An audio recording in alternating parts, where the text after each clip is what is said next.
আসসালামু আলাইকুম, কেমন আছেন সবাই? দেশ ও বিদেশ থেকে কাছে বা দূরে থেকে যে যেখান থেকে এই মুহূর্তে আমার ব্লগটি দেখছেন, আশা করি পরিবারের সবাইকে নিয়ে আল্লাহর অশেষ রহমতে ভালো আছেন। আমার প্রিয় আপু ভাইয়ারা অনেকেই আমার ব্লগ আগে রেগুলার দেখতেন। আর এখন তো অনেক দিন যাবৎ গ্যাপ পড়ে গেছে। আমি দীর্ঘ 6 মাস যাবৎ ব্লগ শেয়ার করি না। তো কেন শেয়ার করি না? আমার অনেক আপুরা ভাইয়ারা জানেন, আবার অনেকেই জানেন না। তো দীর্ঘ 6 মাস আগে আমার আম্মা মারা গেছে। এরপর থেকেই মন ভালো থাকে না, আর ভিডিও আমার শেয়ার করতে ভালো লাগে না। তো মাঝে, মাঝে মনে হয় যে এখন থেকে শুরু করব।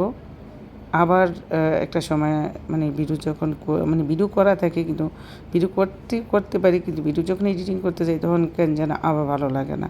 তো এরকম করে আমার ভিডিওগুলো শেয়ার করা হয় না। তো যাই হোক, আমার প্রিয় আপু আমার অনেক ভালোবাসে, এরকম কিছু আপু আছে।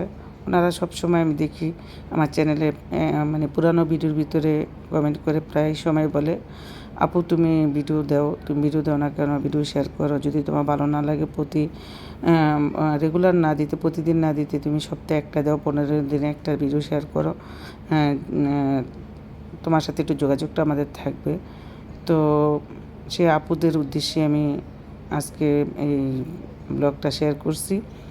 এর আগেও 4-5 দিন আগে একটা ব্লগ শেয়ার করলাম। তো আস্তে আস্তে চেষ্টা করবো আপু, আমি সপ্তাহে 2-1টা করে ব্লগ শেয়ার করবো। ওই ভিডিওতে বলছি, আজকেও বলতেছি। আসলে আগে যেরকম আনন্দ লাগতো, মানে উৎসাহ লাগতো যে ব্লগ শেয়ার করতে, এখন আমার ভালো লাগে না। তারপরও চেষ্টা করতেছি। আর এখন তো প্রচুর গরমকালে কিন্তু গাছে পানি দিতে হয়, আপনারা সবাই জানেন। আর ঘরে যে গাছগুলো থাকে, এই গাছগুলো কিন্তু বিশেষ করে একটু বেশি শুকায় যায়, কারণ ঘরে ফ্যান চলে সারাদিন, ওই ফ্যানের বাতাসে পানিগুলো আরও শুকায় যায়। তো এই অবস্থা দিনরাত ঘরে ফ্যান চলার থেকে পানিটা তাড়াতাড়ি শুকায় যায়। আর বারান্দায় যে গাছগুলো আছে, সেই গাছগুলো সকালবেলা আমি রেগুলারই পানি দিই, প্রতিদিন সকালবেলা পানি দিই। আবার কোনো দিন বেশি রোদ থাকলে বিকেলেও পানি দিই, কারণ আগে অনেক গাছ ছিল, আর রোদের কারণে গাছ আমার অনেকগুলোই মরে গেছে। তো এই অবস্থা। আর ঘরে গাছ রাখতে আমি অনেক পছন্দ করি, আর সুন্দরও লাগে, আমার কাছে ভালো লাগে। তো যাই হোক, সবার এই গরমের দিনটা কেমন কাটতেছে জানাবেন। আমি কিন্তু ব্লগ তৈরি করি, কিন্তু ব্লগ শেয়ার করতে মানে আমার ভালো লাগে না, এই প্রচুর গরমের কারণে। আর গরমের ভিতরে রান্নাবান্না করতে কার কার খারাপ লাগে আজকে কমেন্টের মাধ্যমে জানাবেন। আমি তো এই গরমের ভিতরে রান্না করাটা অনেক কষ্ট মনে করি, তারপরেও করতে হয়। তো রেসিপি দেখাইতে পারলাম না, শর্টকাটে একটু লতি রান্না করব আর মুরগির মাংস রান্না করব, সেটাই আপনাদের সাথে শেয়ার করছি। আর রান্নাঘরে প্রচুর রোদ, আর এই রোদের ভিতরে তাড়াতাড়ি করে একটু রান্না করে শেষ করে যেতে পারলেই মনে হয় ভালো। তো আমি তাড়াতাড়ি করে রান্নাগুলো করে নিতেছি। ভাবছিলাম আপনাদের সাথে রেসিপি শেয়ার করব, কিন্তু গরমের কারণে আর হয়ে উঠলো না। শর্টকাটেই রান্না করে নিচ্ছি। তো এদিকে মুরগির মাংসটা কষিয়ে জলের পানি দিয়ে দিচ্ছি, আর লতি তরকারি ওদিকে বসাই দিয়েছি।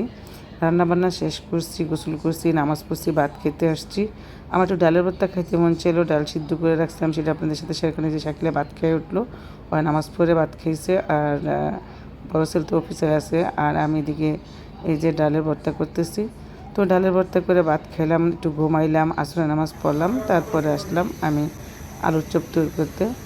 তো এখানে ঝাল ঝাল করে ধনিয়া পাতা কাঁচামরিচ দিয়ে আলুর চপ তৈরি করতেছি, সাথে একটু ডিমও দিয়ে দিছিলাম মাঝখানে। তো এটা ডিম চপও বলা যায়।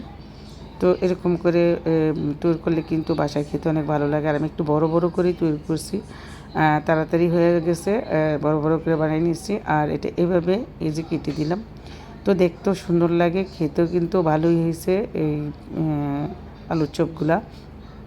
প্রথমে তো আমার ছেলেরা দেখে বলছে কি যে, আম্মু তুমি কি কিমা পুরি তৈরি করছো নাকি, এত পুর দিয়ে কিমা পুরি কীভাবে তৈরি করলা, এটা কি আলুর পুর দেওয়া? তারপরে আমি বললাম কি যে না, এটা আলুর চপ তৈরি করছি।